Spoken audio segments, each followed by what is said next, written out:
बर बाजा धैले बनी देवरे के जनुई भतर गलती कैले बानी घरवा में रहुए अन्हार गलती कैले बानी।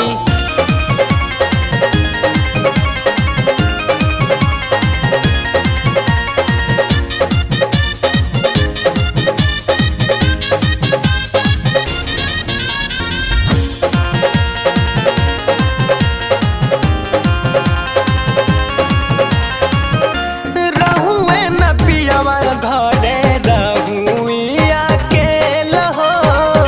होला जवन सैया संगे होई गौए खेल होई गौए खेल होई गौए खेल रहुए न पियवा घरे रहुइया के लहो होला जवन सैया संगे होई गौए का बतलाइब सखी कवन मजा पहिले बनी का बतलाइब सखी कवन मजा पहिले बनी बाटे नसाइल कुल सिंगार गलती कैले बानी घरवा में रहुए अन्हार गलती कैले बानी।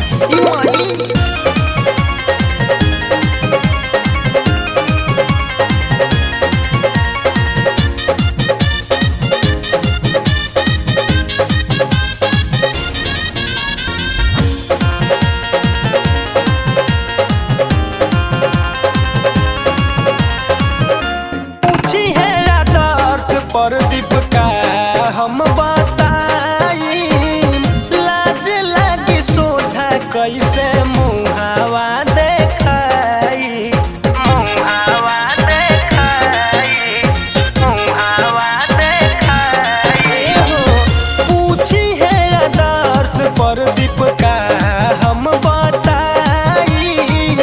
लाज लागी सोझा कैसे मुहावा शक होई काहे कि मोर न हईल बनी शक हो